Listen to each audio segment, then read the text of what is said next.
Today's video was sponsored by Pop Culture Zone Pressing Services. If you need your comic books pressed, I personally vouch for Pop Culture Zone as being one of the best professional companies in the game, offering hands down the lowest prices out there. Services start at only $9.99, and every order placed will receive free fast track turnaround times. Even though I press comics for my personal collection, whenever I need a professional press for my key comics, I send them off to Pop Culture Zone, and every single book that I've received back, every single one, has had results that have exceeded my expectations, and I am sure that they will exceed your expectations as well. Make sure you go check the link in the description below to head over to their website, popculturezone.com, for complete details on services and how to begin your order. What is going on, everyone? Chris with Journals, Comics, and Pop Culture. Today's video, we're going to ask the question, is CGC purposefully manipulating the market by monitoring the amount of 9.8 grades that they dish out? We are going to get into this, but first, if you aren't subscribed to the channel, please take some time to do so. I want to congratulate Mickey Vasquez for winning the Alpha Flight #1. Mickey, congratulations to you. So I discussed this issue to an extent with fellow YouTuber Swagglehouse Comics a few months back when we both hashed out our concerns with the 9.8 grade. And this isn't just from CGC. We can include every grading company in there. We talked about how on any given day, many 9.8s could come back a 9.6 depending on the grader, depending on the mood of the grader, and vice versa. A book that gets a 9.6 one day could come back a 9.8 the other day, just depending on the mood of the grader. Or do they have a headache that day? Or did they propose to their wife and she said yes the day before and they're happy giving out, 9.8s to books that might have been 9.4 or 9.6 on another day. All these different elements that factor into the, question of how subjective are these grades. Well, I was just recently going back and reading comments in that video, and I got a lot of people bringing up the fact that there are people out there that think that CGC actually, in a sense, is conscious of how many 9.8s they assign per book. So, for example, if we are talking about, say, a UF4, Ultimate Fallout 4, first appearance of Miles Morales, maybe through the process, and I don't know how they would do this, I don't know if they have a supervisor monitoring them, or if they have notes that say, oh, well, we've given out X amount of 9.8s in UF4, so today, no 9.8s, right? Like, if it's close to a 9.8, just give it a 9.6. Is something like this happening? Well, let me add some context before I answer that question.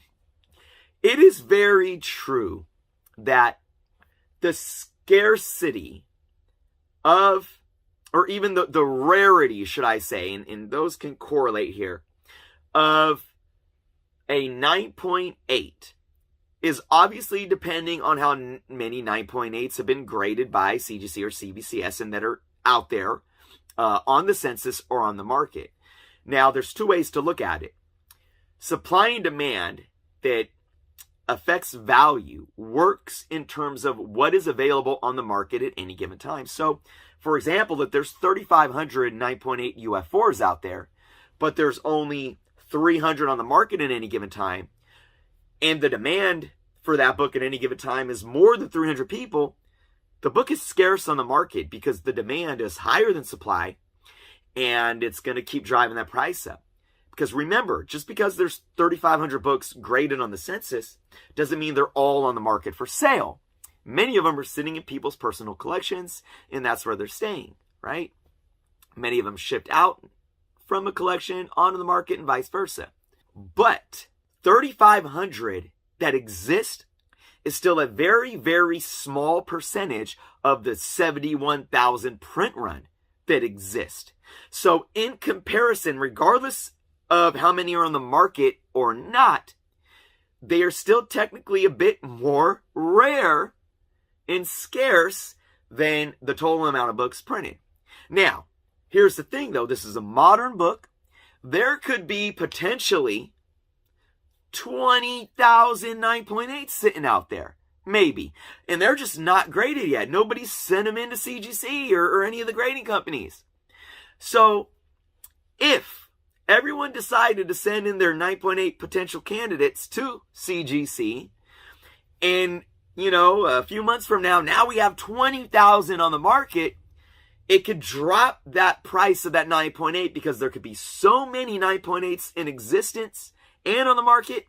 And now the supply is way surpassing demand. So what does that do? That drops the value.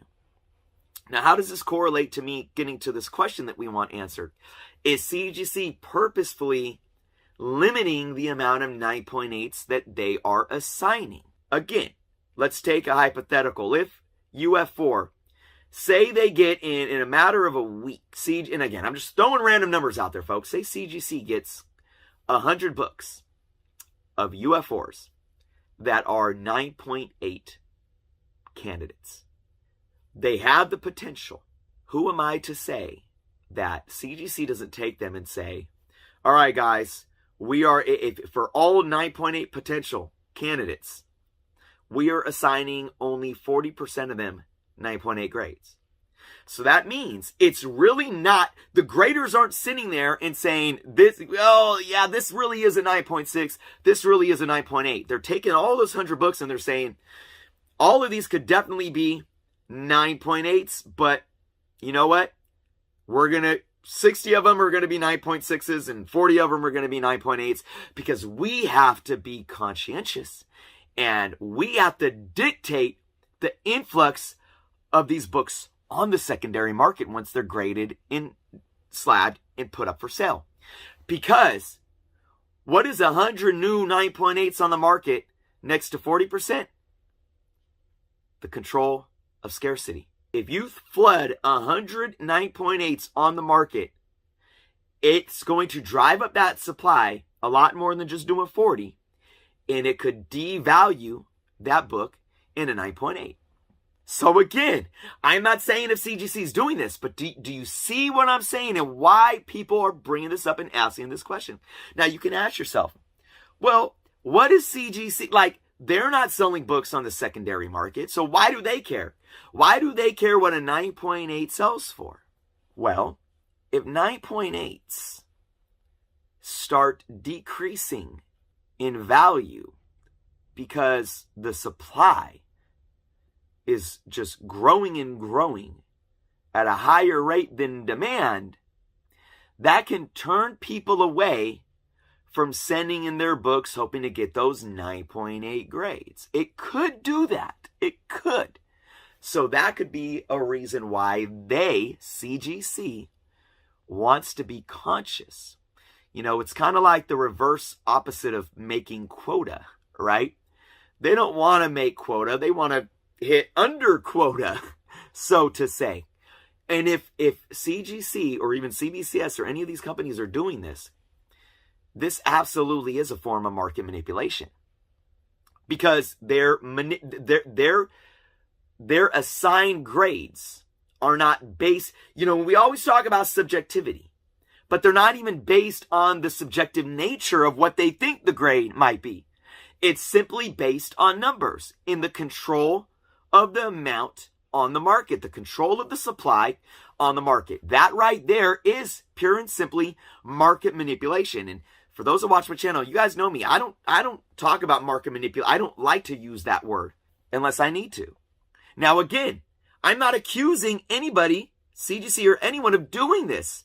We're just posing the question and we're putting all the variables out there. It would be a form of market manipulation. And it once again would be something that discredited the validity of the grade in the first place. There is already such a small margin of error to where many times those that have even studied grading to a T, and I've done a lot of studying myself and I'm very confident in my grading ability, there are many 9.6s where I say, this could have been a 9.8. There are 9.6s out there where there's a noticeable defect and you're like, yeah, this book is a 9.6, it wouldn't make a 9.8. But there's so many out there that, again, on a good day, a 9.6 could be a 9.8. On a bad day, a 9.8 could be a 9.6. So let's end the video on this note. What's my opinion? I sat here and played devil's advocate. We brought up factors of how this could be happening and what it means to the industry, what it would mean to supply and demand. And I think it would completely discredit CGC or any company. Do I think that they're doing this? I honestly do not think that they have a conscious or systematic agenda to control 9.8s. I don't. And the number one reason, well, there's two reasons. The number one is simply because if this got out, it would completely discredit their grading process even further. There's already folks that don't trust it or that think the subjective nature of it is too widely margined. I don't see that happening. I don't see them doing this to essentially come back to hurt their brand and their business culture. Another thing is this, why folks think that a flooding of the market of 9.8s would somehow, now it could devalue the grade of the 9.8s. It's true. If those 100 books came in and they all could have been 9.8s, but CGC gave 50 or 60 of them 9.6s, that can essentially help that 9.8 fair market value stay up. But if they all got 9.8s and it started, allowing supply to creep past demand and the price started to dipping, that I overall, the bigger picture, I don't think it would hurt CGC. It's not going to stop people from sending in books to CGC. It's not. It would change the perception of what we value in the market, though. And there could just be a bigger demand for graded comics, no matter if they're 9.6 or 9.8. I don't think it would stop the demand of graded comics on the secondary market. I think it would just narrow the price differential between a 9.6 and a 9.8. So that's another reason why I don't think they're doing it. One thing that I do think they could be doing is this, though. I think they are trained to say, if you see a book that you think is a 9.8, but you have any doubt in your mind that maybe I'm thinking it's a 9.8, and it's just hitting a 9.8, be safe and give it a 9.6. I do think that is more probable of what might happen. I think that when a lot of them are sitting there grading and they say, this definitely could be a 9.8, but I'm just kind of on the fence, they're going to go with the 9.6 instead. But on the flip side of that, and I'm playing devil's advocate to my own point here, how many 9.8s have we seen with multiple color-breaking spine ticks? How do I need to pull out my Amazing Spider-Man 362 for you guys that came back a 9.8 that should have been no higher than a 9.0? It had like at least 5 color-breaking spine ticks and a blended edge, a blended corner. And it came back a 9.8. So again, we just never know, folks. We don't know. I don't think that that there's this market manipulation going on where they're really dictating and controlling the influx of 9.8s. I do think that they could be conservative more than liberal when they're on the fence. But at the end of the day, I still think that their, wide margin of error is even more problematic than anything. So those are my thoughts on this topic of discussion today, folks. I want to let all of you share your thoughts below because I want to hear it. I want to hear what you guys have to say.